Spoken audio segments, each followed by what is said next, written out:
All right, I think we'll get started. Welcome. Welcome to the Arts Cafe. There's lunch in the dining room if you haven't gotten a plate already. Please feel free at any point to stand up and walk back into the dining room or into the dining room for the first time and grab a plate and something to drink.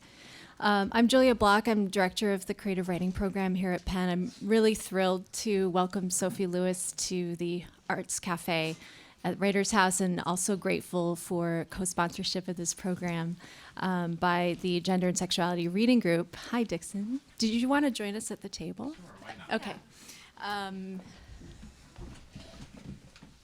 And Jessica, I know this event is also supported by a fund, but I'm spacing on the name of the fund. The Fund for Feminist Projects. So I'm also very grateful to the Fund for Feminist Projects for support of this event. So we're going to talk a bit with Sophie about her book, Full Surrogacy Now. We're going to open it up to the audience. We'll be here for about an hour. And welcome. So let me briefly introduce Sophie and our panelists. Sophie Lewis is a writer, translator, and faculty member at the Philadelphia branch of the Brooklyn Institute for Social Research. Sophie's interdisciplinary work blends feminist theory and cultural criticism, interrogating work, nature, and reproduction. Essays have appeared in many journals, both academic and non-academic, including Signs, Feminist Review, Gender, Place, and Culture, Boston Review, and the New York Times. She's also a member of the ecological writing collective Out of the Woods and an editor at the journal Blind Field. She holds a PhD in geography from the University of Manchester and degrees from Oxford University in English literature and nature, society, and environmental policy, respectively, as well as a master's in politics from the New School for Social Research. Full Surrogacy Now, copies of which we have for sale in the back, so please grab one. They're an unbelievable $10, which is an amazing price for a hardcover book of serious thinking from Verso Books. Full Surrogacy Now, Feminism Against Family is Sophie Lewis's first book. Maddie Hemming, who's sitting right next to Sophie, is a second year in the English PhD program here at Penn. She has a master's degree in cultural analysis from the University of Amsterdam, for which she wrote a thesis on queer pregnancy in Maggie Nelson's The Argonauts. She's currently thinking about the reception histories of canonically queer 20th century American novels. And then also Dixon Lee is a PhD student in the Department of English at Penn with a graduate certificate in Women, Gender, and Sexuality Studies, and also one in Cinema and Media Studies. They work between the fields of dance and performance studies, cinema and media studies, poetics, and critical race and Black studies. They co-coordinate the Gender and Sexuality Studies Working Group. Thanks again to them for co-sponsoring the event. And they also teach in UArts Dance MFA and are a dancer, dance maker, and occasional somatics teacher. And I also want to say special thanks to Dixon, who kind of helped really bring this event to fruition. We started talking about this project a number of months ago, and I'm really... many, many emails. So I'm really thrilled that it's happening. It's happening now. So I'd like to invite Sophie to read for a few minutes from the book, because I realize not everyone in the room has read the book, although some of you have been working with it for a little bit. So Sophie will read for a few minutes, and then we'll start talking. Thanks so much for having me. I'm reading from the final chapter because I've come to realize that it's the final chapter that clarifies that I don't think all babies should be commodities, which I think is actually clear the whole way through, but I received my first 2 bad reviews last week from people who seem to have missed this part. So, to my knowledge, all humans in history have been manufactured underwater in amniotic fluid. Think about it. How do you bring a body to life? Filmmakers and fiction writers have always implied that you need to have a tank. Dr. Frankenstein's adult baby and knockoff versions of him are animated in a bath full of electric brine. The effort that goes into husbanding that body of water is self-evidently thought of as creative labor.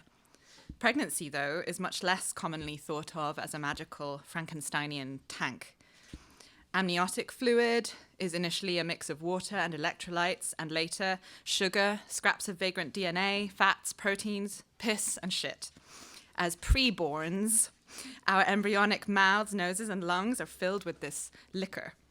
We move our tiny diaphragms and intercostal muscles in a dedicated rehearsal of future breathing, but we do not breathe, nor do we drown.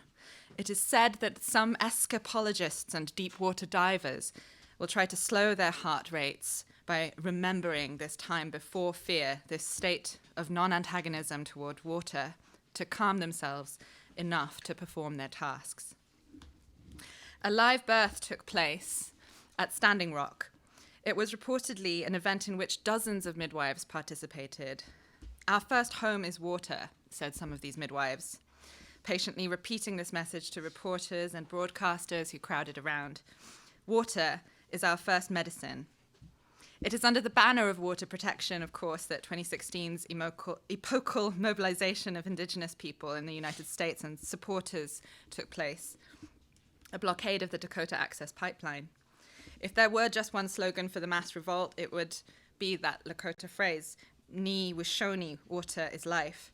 But less commonly known was the fact that Ni Wishoni is also the actual name for a potable water pipeline that risks contamination and corrosion in 3 places from the planned oil pipeline.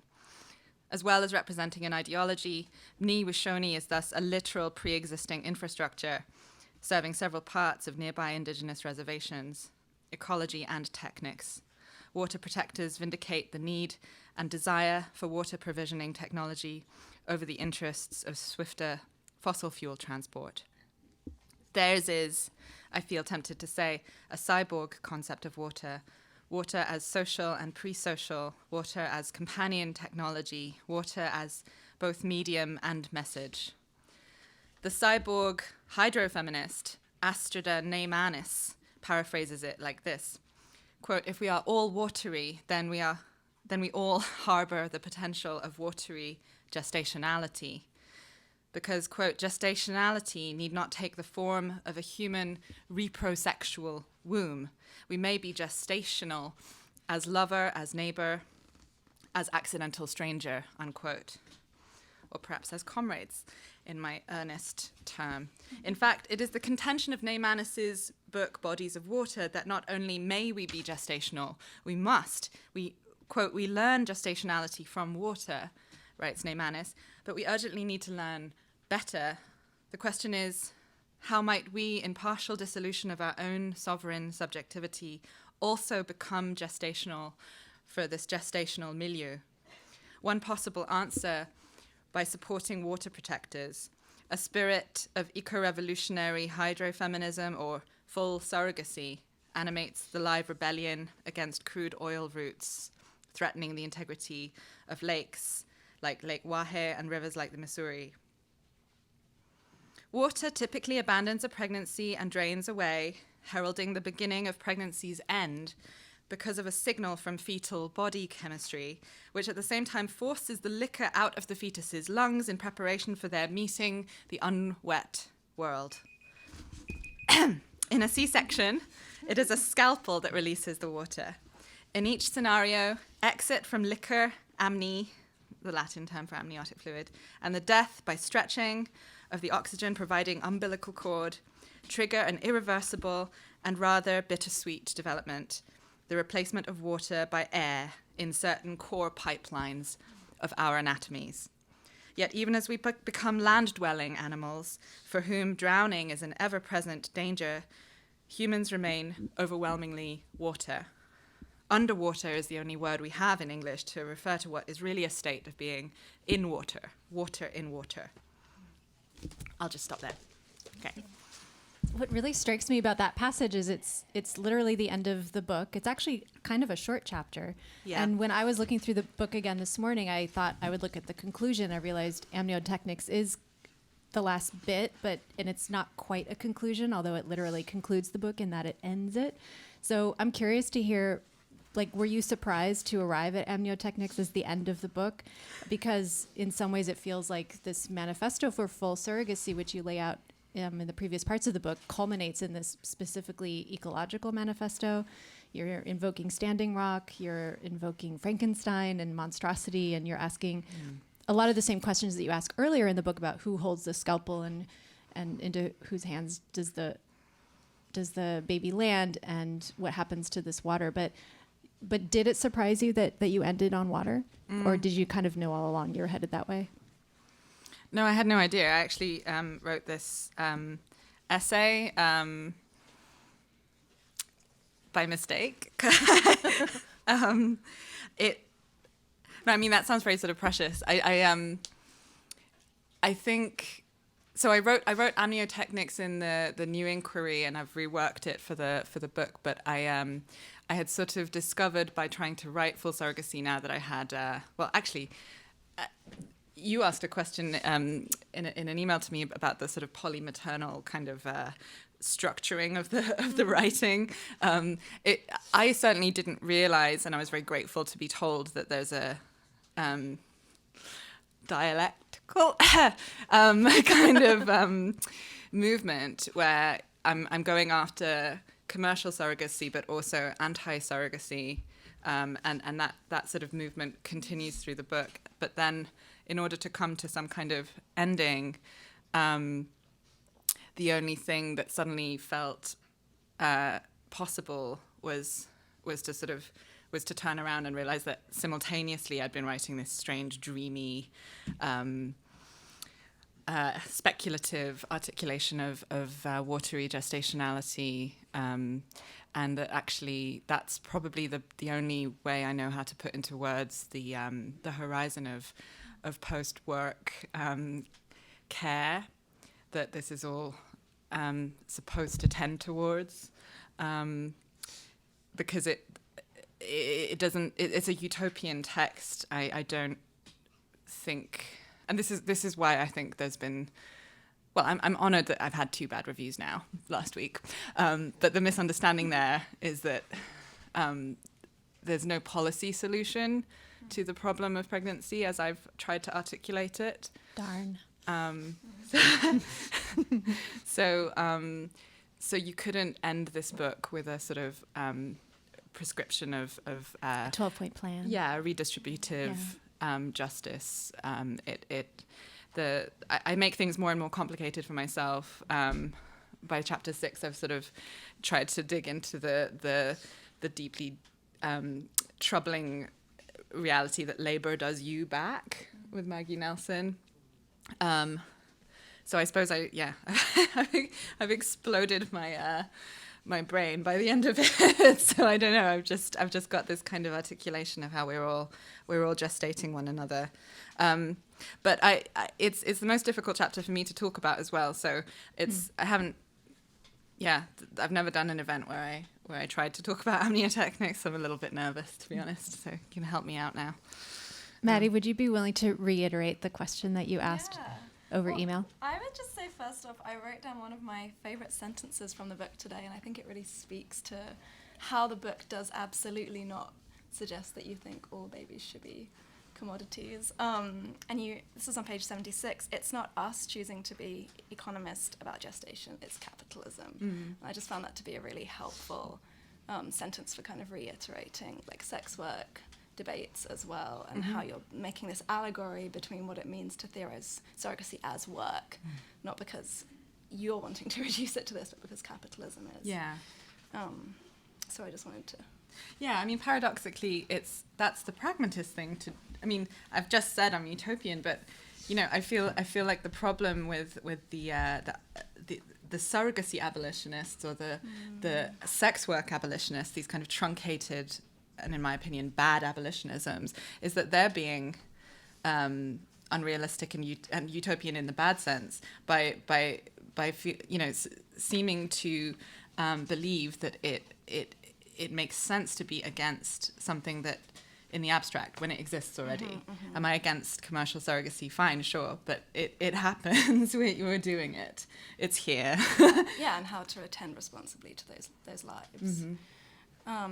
So my question was really also about the writing process. I was really interested in, what it is for someone to, as I understand it, take research that comes out of a PhD project and turn it into a book for verso, say, rather than for a kind of more traditional academic monograph. And I'm really excited by the interdisciplinarity of this text. I see you weaving so many different kind of sites of knowledge and sources. So you write about ethnography, there's personal correspondence, there's analysis of literary text, documentary films, and then an engagement with theorists like Dorothy Roberts and Astrid Neymanis, who you just spoke about. So my question was really kind of, how during the writing process how do you now conceive of the relationship between the book's form, so your methods, the structure of the book, but also your style and tone, and the kind of queer polymaternal politics of the reproductive commune as it's sought for. So basically it's a question about the relationship between form and content. And then another version of that is really like, what are the affordances do you see of this kind of a text for this particular project? Either in its own or perhaps in kind of contrast to what could have been a more like traditional academic monograph. Thanks. If it's pleasant to read, thank you. If that's what you're saying, I didn't want to write something academic, partly because I think I was probably. I threw my dad in there as well at some point. Yeah. I was probably replaying some kind of.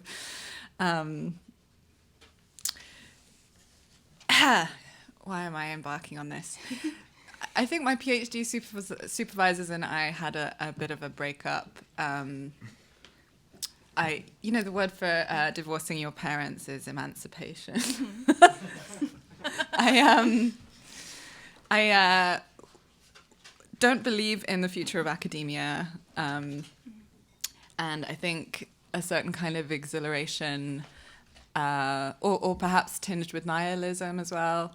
What's the point? Why would I make the effort to produce sort of the kind of prose that goes into peer-reviewed academic journals and academic presses when I can be sassy and jokey instead, to convey my sincerity? I've always felt, ever since I was 16, 17, and I encountered the Cyborg Manifesto, which is very much not everyone's cup of tea, but was mine, that jokiness to as vehicle for intense and deeply uncool sincerity. That's sort of my jam, I think. So that, plus I don't seem to be able to understand what disciplines are. I don't. No, I think you understand Yes. very well. You just you don't feel beholden to them in the ways that we're expected to or trained to be, right? Sure. There's massive amounts of privilege that has come with this ability to just. I don't have a job, but I also wasn't doing degree after degree with a view to getting one because I wanted to read and write. Which is what everyone should be able to do, right? But yeah, I didn't see a difference between English lit and human geography in terms of what I read and think about. So it's all just nom nom nom. I love that. Yeah. Dixon, you're leaning forward as if you have a remark. Yeah, so I have a layered question to think about at the edge of the kind of utopian project. And I love the terms amniotechnical and thinking about the gestational. And so I had a sort of geographic question too, which is, as you're still thinking with this project or moving forward with it, how do the bodies of water like the Pacific Ocean and the Atlantic Ocean factor into a conversation around surrogacy? And so in this is also really a kind of a question about how race in the long 20th century, the 19th and the 20th and the 21st century is factoring into conversations around surrogacy. Oof. So that's like even transatlantic slavery or even the phenomenon of like Asian American surrogate mothers that are often purchased as wombs for people who maybe can't have their own children but do have the capital to do that kind of transaction. Yeah. Hopefully that's the problem that I would like to participate in articulating, beginning to answer. Yeah, I love that you've asked that question. I'm humbled by that, but where to begin? Yeah, it's important I think for me to acknowledge. I hope there is some degree of humility and in my handling of, for example, the Black feminist tradition that I am choosing to read as family abolitionist, even when that's not always the terms that are being chosen. I found myself a little bit. This is only part of your question that I'm speaking to, obviously, but there's a really problematic tendency that I'm sure we're all aware of scholars, particularly white scholars, to start arguing over whose side a black theorist is on, and I've really wanted to resist falling into that trap of being like, no, Angela Davis agrees with me, no, she agrees with me, but these that kind of instrumentalization, that sort of Jennifer Nash talks about the way that the sort of the figure of the black feminist becomes kind of very racistly deployed in arguments, and I'm uncomfortable with the possibility that there's a perception that I'm looking at a very bloody, painful, watery sort of legacy of transatlantic losing of one's mother, right, in Christina Sharp's terms, and simply sort of taking that and saying, we're all watery and let's all abolish the family, as though that. I hope there's a much more granular and unmistakable kind of account of the way that the invention of the family is what I'm talking about on the backs of enslaved people. There's no universal. I mean, this is a very, very bloody fiction. The black polymaternalist feminists I'm inspired by, I think would say polemically that the black family is a sort of oxymoron, that there are no dividends of private familiality for the inheritors of that population. So you're not talking about kind of, I'm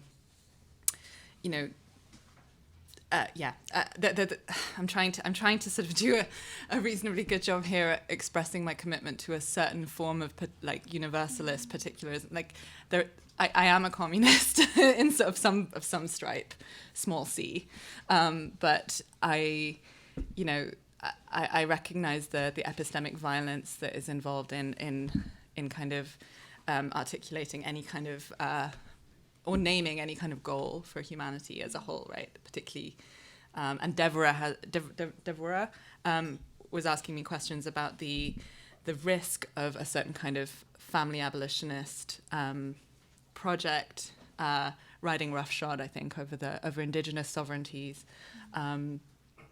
When there's a dialectic of kind of salvaging and reclaiming traditions that are not best described as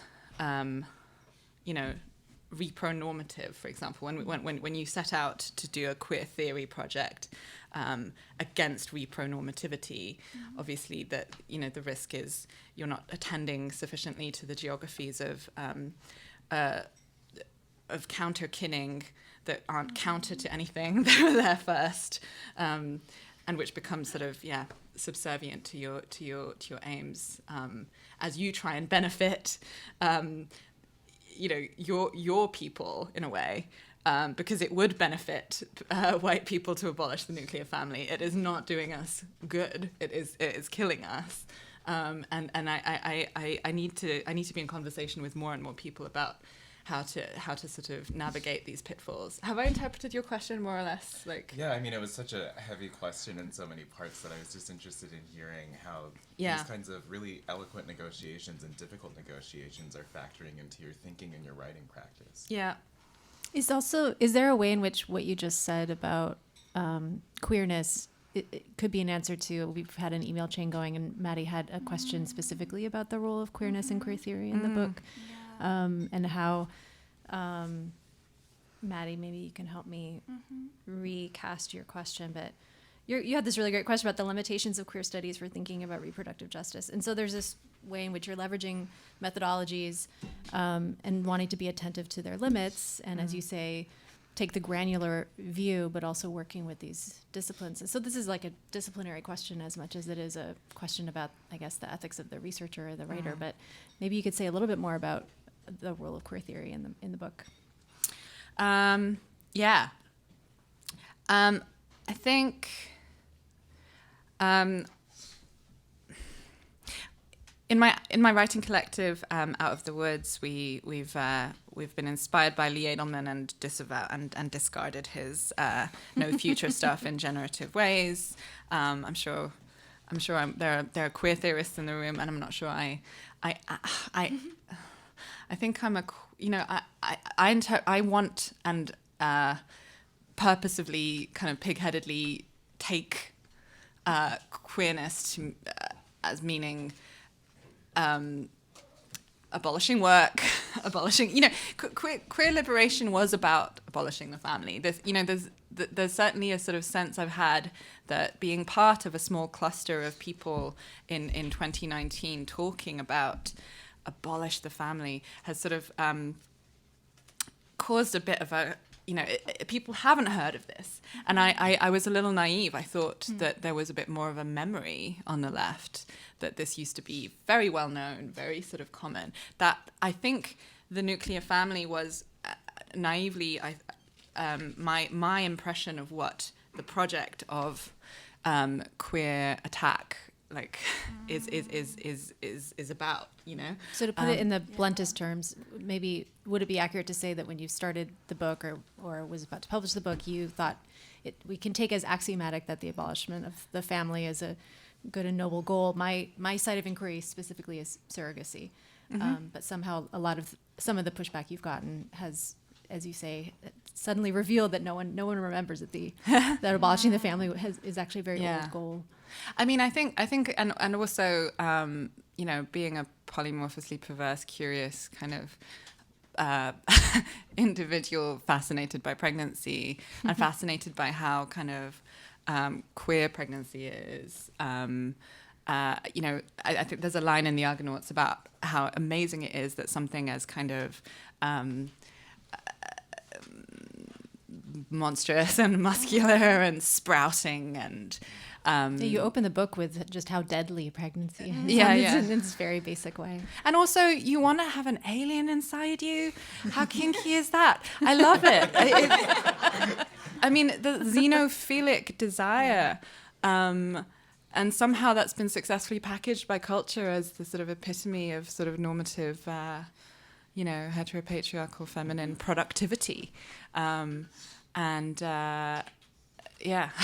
So, but and this is something that people like Alexis Pauline Gumbs say, and that whole collection, Revolutionary Mothering, and so on and so forth. There's the sort of métis sort of lay knowledge of what it actually is to collaboratively, always sort of plurally with others, participate in the labor, the messy, bloody, sticky labor of anthrogenesis. It's not straight. It's not, but that's glib. You can then just say, it already is all queer and so on. And that's the problem with a lot of geography is somewhere where I lived for a few years doing a PhD, and I noticed that there are a lot of academic conversations in human geography about microbiomes, post-genomes, everything is tentacular, everything is leaky, hooray, except not hooray. If everything is already something, then it doesn't matter, does it? And as people were productively saying to Donna Haraway, for example, with her kind of book that celebrates the sort of composting of human bodies with no sort of for some people boundarylessness sounds like a threat, sounds like a danger, and sounds like colonization.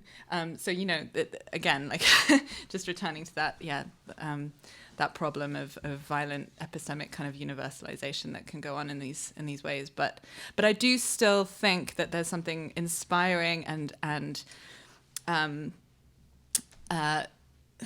potentially sort of imminently comradely about a more sort of clear-eyed investigation of the molecular level of gestationality. partly because care is not pretty, it's not romantic, and that is paradoxically why I might care about it. If it you know, something can't be worth fighting for if it's already just kind of nice to begin with. I'm not articulating myself very well. Well, that may interrupt. That leads me to wonder. So this book is not a prescription; it's a critique. But you are very, very much interested in what you just described as a molecular investigation of gestation. So what does that look like? Like, does it literally look like the book that we have in front of us? Does it look like a project that you are thinking through via the book? Is it looking like the various kinds of collectivity that you, as a writer and thinker, are interested in, participating in yourself? So again, this, I guess, is a kind of a question about method. Like, what is investigation in this context? Yeah. This book was fairly desk bound. Partly because I didn't want to be yet another social scientist going to a dormitory full of gestational laborers in Gujarat, when there have already been so many ethnographies done by people more qualified with relevant languages and so on. I saw there as being a bit of a dearth of normothetic theorizing. You know, what the ethnographies are very granular and sort of showed that, for example, formal gestational workers are counter to the capitalists they're working for, who segregate the matters of pregnancy and surrogacy entirely, and that's, I think, necessary for value generation to occur in this industry. Counter to that, the workers on the sort of shop floor are entirely, thoughtful about the equivalence, the identity really between the baby making that they're doing for a customer and a client and the baby making they did in the privacy of their own home, in the sort of unwaged gestational workplace of the household under capitalism, right? And there are so many interesting things you can hear, even just from the available sort of documentaries or ethnographies. There are so many things you can pick out and notice and theorize without. So I thought it was perfectly fine to just sort of sit where I was sitting and watch on YouTube the bioclinician Naina Patel sort of saying what she is saying while cutting deals over the phone and lifting a white fetus out of a brown body with one hand by a C-section in her clinic. I mean, this is something you can just YouTube. You know, this is just something you can just see. You can see her doing her work. You know, cutting open her employees, telling them that they can buy a house for their own children off the back of this. Which is so symbolically perfect. You can have a home, you can have a life in exchange for the literal life that you are giving to these poor infertile people who've just paid $33,000, right? And I think, that's why she becomes such a megalomaniac, because of the her literal sense that she's brokering life for life with a capital L. But even if I sound glib about that now, that, I mean, if there is a certain glibness, I don't feel glib about this at all. I mean, this is, you know, this is the the brutal kind of heart of a certain kind of bioclinical capitalism. But what I try and show by refusing the segregation of surrogacy, commercial surrogacy, from everything else, is that there's that couldn't exist without a huge problem in the pre-commodification world. Non-surrogate pregnancy is not somehow outside of capitalism and sort of natural and lovely and everything's fine. All of the stuff that sort of horrifies bioethical anti-surrogacy feminists is something that we can only, I think, generatively begin to tackle in solidarity with workers, if we acknowledge, if we keep it in the picture of baby making, that that people like Naina Patel want to extract it from and pretend it has nothing to do with.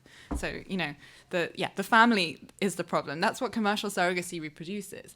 People think that commercial surrogacy is somehow something different, something departing from the family. It is the thing that is coming in to save it and bolster it and intensify the logics of proprietarian kin-making that queers have been trying to dismantle since at least the 60s. And it's that utopian kernel, that knowledge that babies don't belong to anyone. It doesn't make sense to you can even look at the biology.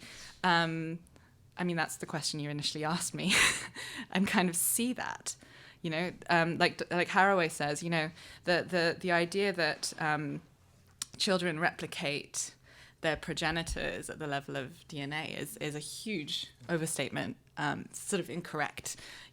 That's a sort of idea that my dad finds very comforting, because people. Well, why do I always have to bring up my dad? That's the question.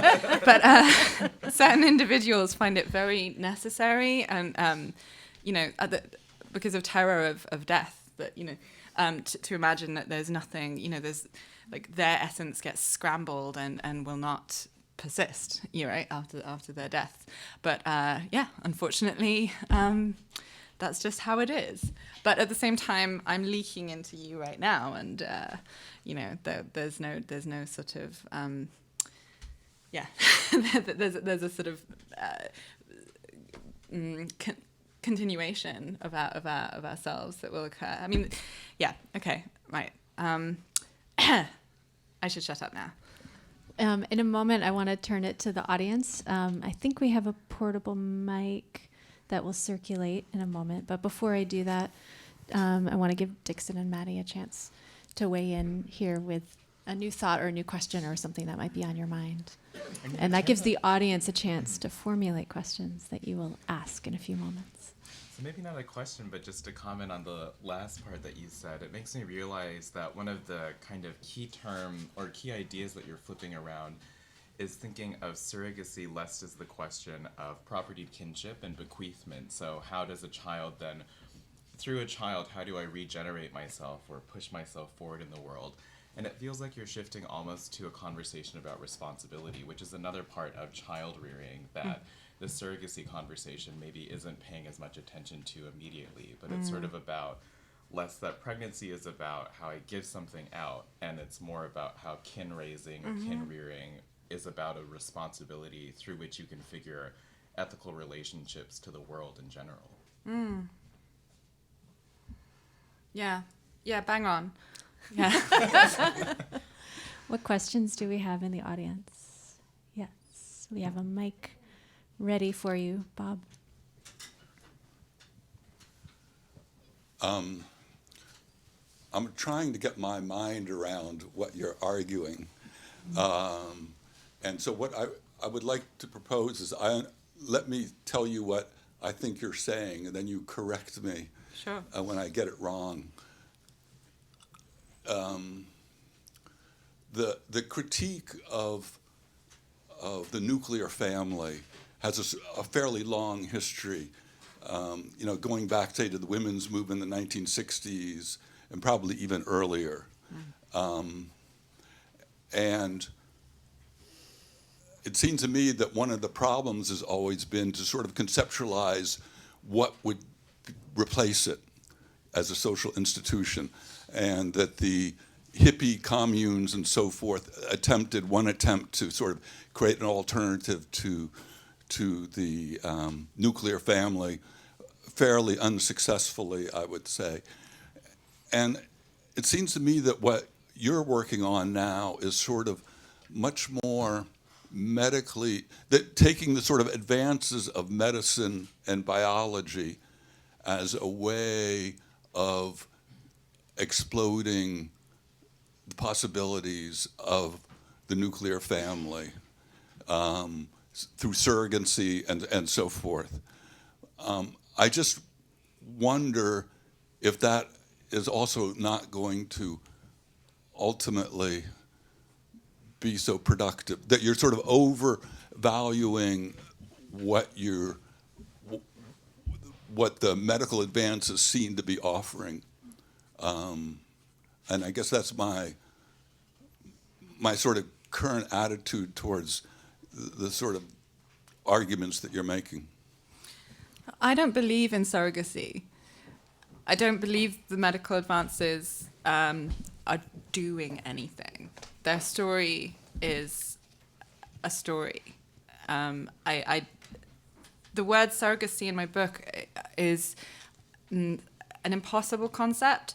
If we were to have something like full surrogacy, the sort of a utopian. I mean, it's a sort of joke. It's a sort of. It's obviously a provocation. But to be fully, I'm trying to think of that phrase from the Cyborg Manifesto. In communication with all of our parts, fully sort of aware and in recognition of the many delegated labors that constitute ourselves and that which we that we co-constitute, that would be communism.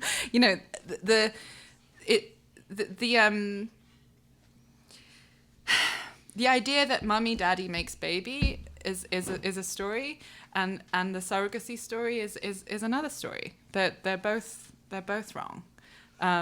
We owe the. So, but what's right is the biology, or what is right if those are wrong?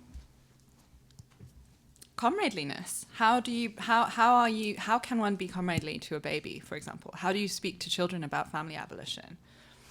How do you parent non-coercively? If you want, I've just said I don't do policy proposals, but people like Charles Fourier or Kollontai or Schulemeth-Firestone, they all have sort of ideas about how you might allow human beings of whatever age to have some kind of democratic participation in the allocation of their intimate lives to a particular household. What if you don't, what if you don't want to live with the adults that happen to be kind of legally, biologically kind of sanctioned for your care?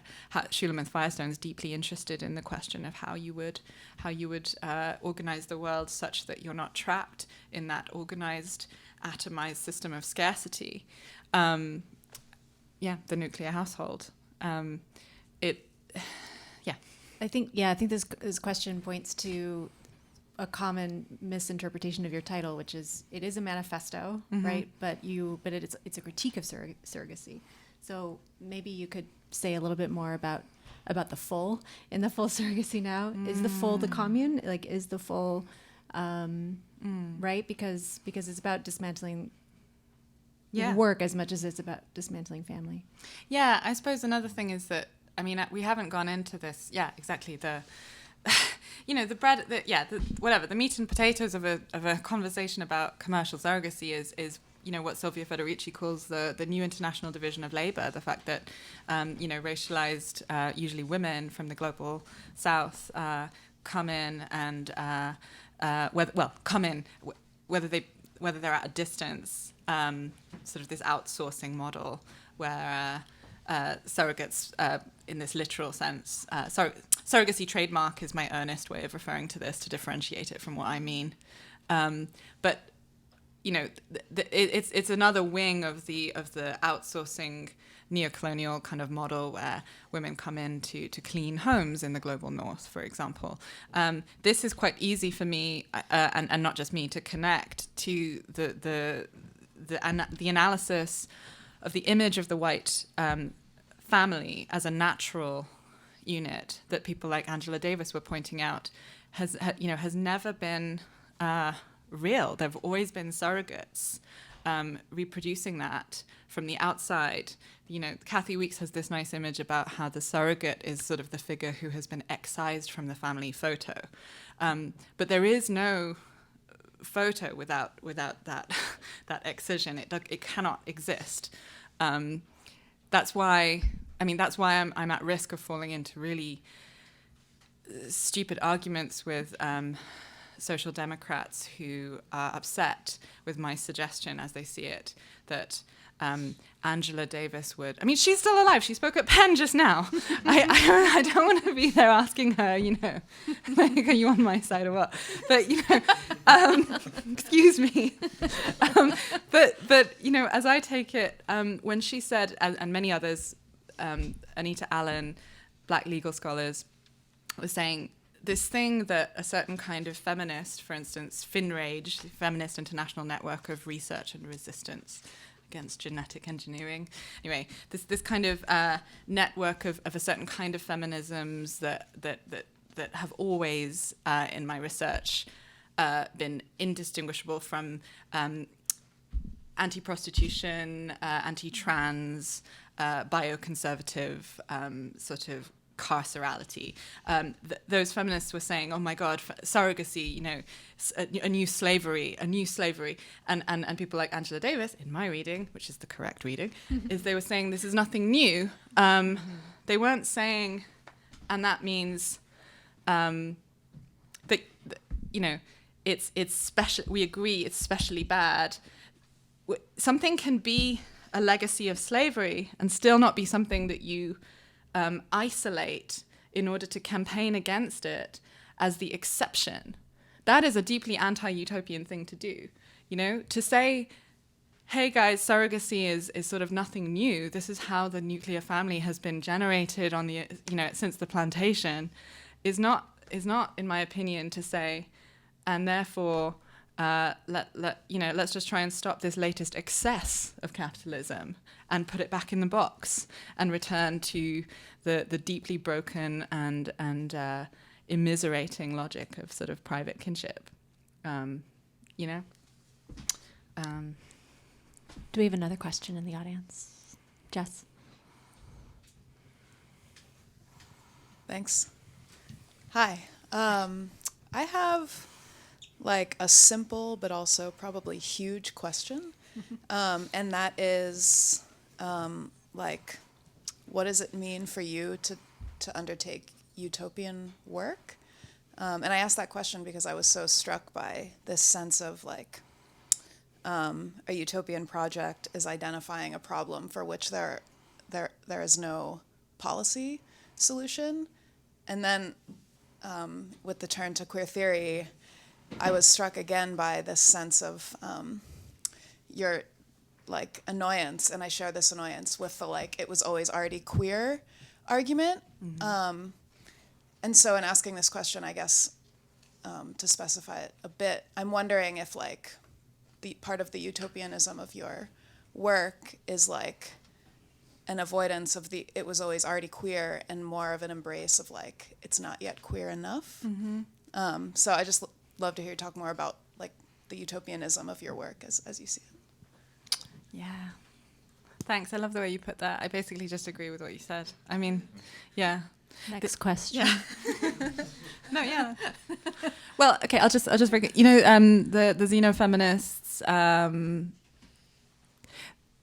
actually, let's just say Helen Hester, because I have problems with some of the other members of that collective. But her latest book, Xenofeminism, has this recapitulation of the idea that xenofam is equal to or superior than biofam. So xenofam meaning sort of chosen,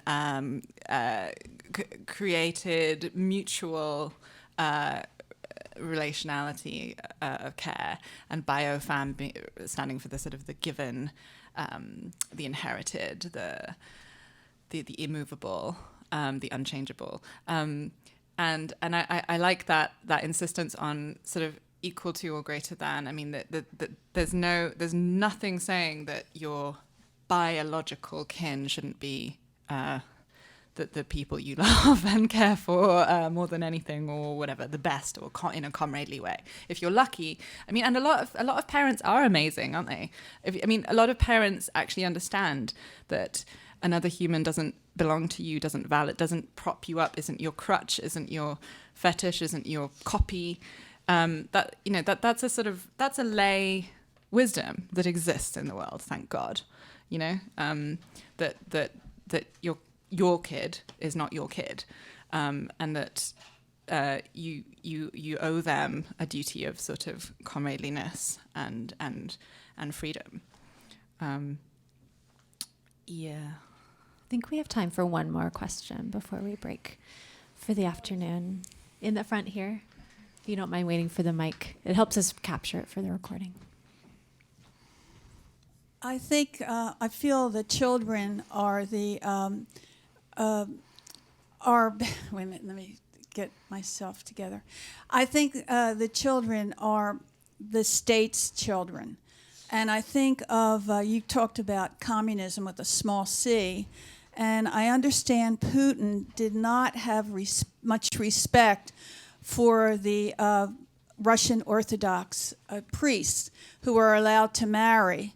But when he realized how many more children they had than the normal population, he was all for them. And he encouraged the religion, so to speak. And I think a lot about war. And I was on the street in Center City, and a reporter was there, and she asked a question. She said, there are 90,000 more women than men. I don't know whether she meant the city, the state. And she said, do you agree with me? And I said, well, I live in a building that's 20 stories high and a block wide, and it's practically all women. And I think about wars, and I think about I'll give you another example of, I was passing 12th and Locust where they were protesting abortion. And they were very nasty about it. And I said to them, well, why don't you protest, if you're talking about abortion now, why don't you protest when they're 18 years old and they're drafted into the army to kill, or to be killed, or to be injured? So I would like you perhaps to talk about the war and what children are used for.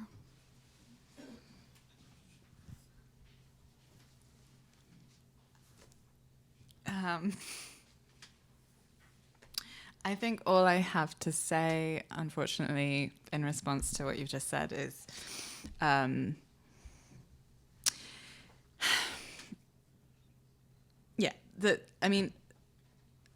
my project is in part, and this is sort of part of the answer to the question about queer theory and Lee Edelman, in opposition to matrophobia. The labor of mothering is, a labor to be uplifted, generalized, actualized, shared by everybody. And part of that taking of it seriously, deeply seriously, is acknowledging its violence, its responsibility for the state of the world. So I think a deeply unconvincing reason for respecting mothers is the argument that they make the world. What a terrible reason to respect something. The fact that mothers are part of reproducing the world as it is a point deeply in their disfavor. But at the same time, and this is why I'm interested in the sort of anti-productivity, the anti-war valence, the anti-patriarchal valence, the comradely valence of mothering. There's also always been a kind of politics of mothering against the world, right? How do you sort of unproduce human beings by mothering them unproduce them qua human subjects in the way that that we are all supposed to inhabit. I hope I hope I basically spoke to the core of what you were asking after there. I want to thank Sophie Lewis for joining us here at the Kelly Writers House. There are copies of Full Surrogacy now just outside the Arts Cafe. There might even be a little bit of food left. Can we get one more round of applause? Thank you so much. Thank you. Thank you all for coming.